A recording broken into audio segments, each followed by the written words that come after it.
Conference season, it is upon us. You know, big things potentially. Of course, Lib Dem conference coming up. Well, actually kicking off today, I think, if not yesterday. So it's going to be interesting to see what the Lib Dems do. Obviously, coming off very much of a high from the success of the general election, it'll be interesting to see now the direction they may want to take things and what they want to do. So it'll be interesting to see the direction that they go in. Um, Obviously, the upcoming Labour conference as well. Graham's going to be doing a fringe event there. So, if you do happen to be, at the Labour conference, do go and give Graham and the rest a visit. I'm going to see if I can try and make it. I can't promise anything too much, but if I can get there, I will definitely try and get there on the Monday. Other than that, we also have, of course, the Conservative conference coming up. And oh boy, oh boy, does this look like it is going to be a wake, a wake in a loss, where we're going to also have the big marquee speech from the 4 remaining candidates to see who wins. Will it actually finally flare up? Will we actually maybe get a bit of life into what has been a very, very boring Tory leadership contest? And I've said this before, I think, to my Pony Club members and of course the Patreon members as well. I'm so sorry that this isn't that it did not go as hard as it was, because I was expecting it was going to go hard, and then it's been pretty quiet.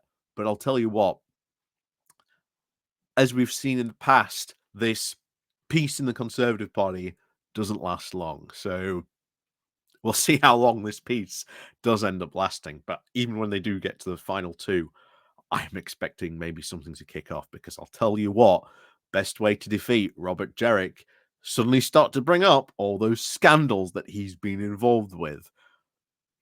Wonder how many people in the Tory party or even MPs might change their minds about old generic Jerrick. Remember, that's the nickname that his own fellow MPs gave him.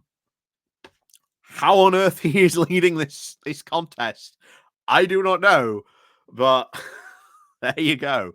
But anyway, before we do get into the story about the dire straits of this year's potential Tory conference, please do click on or check out down below the Patreon page, the one-off donation link called Buy Me Coffee, where you can, buy me coffee, the YouTube thank you button, the Pony Club as well down below. And of course, thank you everyone who does help and support the channel that way. And of course, you can also support the channel by clicking the like, smashing the like button, and of course, as always, clicking the bell for you to get reminders when we release a new video. So let's crack on then into this, because oh my word, this looks bad. This looks bad. It really, really does. So straight to YouTube. Fringe Talks will not be streamed live from the Tory conference.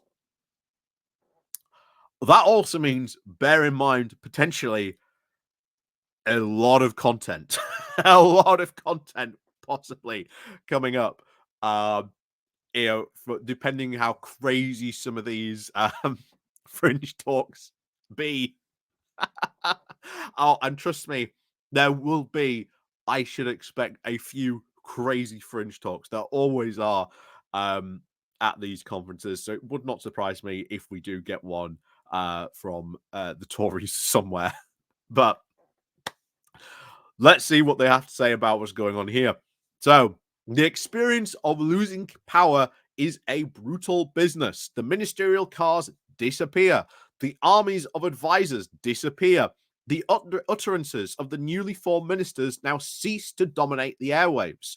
Now the Conservative Party is now suffering from yet another symptom of its dramatic ejection from office. A now somewhat suppressed level of interest in its party conference, usually the jewel in the crown of the Tory calendar. And that's very true. That has been the main fixture for the past 14 years. Oh, wow, we're all going to go to conference. It's going to be absolutely amazing, fantastic. Not this year. Not this year at all. Another thing is to wind back to the loss of the ministerial cars. You've seen, top ministers like Michael Gove and etc. now have to start taking the train. The horror, the horror. But it's kind of funny to see them sort of lose all that power and influence that they used to have. Very, very good, to be honest. But there you go. So, figures now involved in organizing the events and conferences and talks in this do report that it has now been a struggle in the wake of the Conservatives' historic defeat. Organizers are now pushing back deadlines and offering to help now chase very reluctant speakers from Fringe events.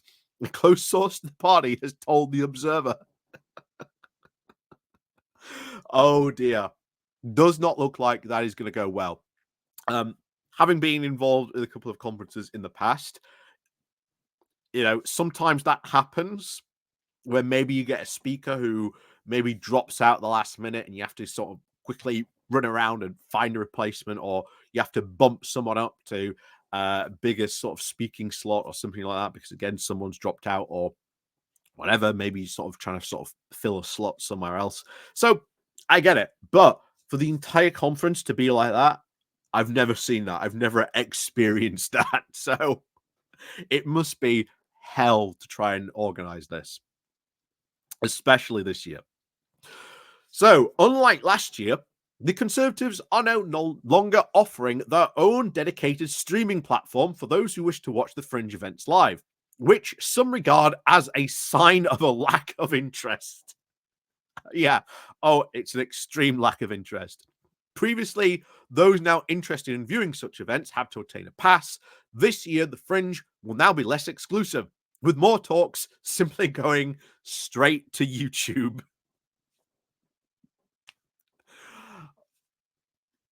But I think more political parties should actually do that. I don't think these Fringe events should be, the domain of just the political party. I think a lot of these Fringe events should be streamed to YouTube. I think these should be very, very much available to everyone. But as I said, that's suddenly a lot of content we might get to cover. And who knows, we might get some really crazy lunatics of strange stuff said there. So we'll see what happens. So yeah, watch out for those. Anyway, one source who wished to remain anonymous said and added that many former senior Tories said that they would not be attending this year. So your big guns, your former senior Tories, yeah, we're not attending. That's bad. That's very, very bad. It shows the lack of faith and support they want to give this. If you haven't got, former senior Tories coming to your party, even if you've got like a different organization where you haven't got big, level past members putting their support, throwing it behind you, not even necessarily like even turning up, but like putting their support behind it, yeah, says a lot about the attendance on this. And of course, while Labour's Business Day tickets sold out within hours, with the great and good of the corporate world now keen to rub shoulders with the new government, the Tories are still trying to sell theirs, despite conference season starting this weekend, the Lib Dems in Brighton. But it is not just Labour's landslide victory that has fostered this lack of interest. The upcoming leadership contest has caused apprehension that the internal party matters will now dominate the conference. I hope it does. I really hope it does, because even though the Greens don't want to admit it, they had exactly the same happen at their conference in Manchester just a couple of weeks ago. And it was a complete mess. So if this happens again at the Tory conference, oh boy, is it going to be amazing. And this is where all of a sudden maybe these final four in the Tory leadership contest maybe get a bit fiery. Maybe they start firing stuff at each other. Maybe they even start throwing mud at each other. Who knows what could happen if it gets like that at this Tory conference. But oh boy, things could get interesting pretty quickly. For that's for sure. So, according to John McLeod, the partner at the Strategic Communications Consultancy, DRD Partnership, he said, I've been a lobbyist for over 30 years, he said. I first went to the Tory conference in 94. I'm not going this year. And it's the first time in 30 years I've not been. Not out of any mean spitedness. It's partly because they've got the leadership parade and it's very difficult to work out materially what the candidates want. That's true. That's true. We've seen that when we've covered the candidates on that. Businesses do not feel very grateful to the Conservative Party for the last 5 years of instability. There is not much appetite to be hearing the four cats mewing.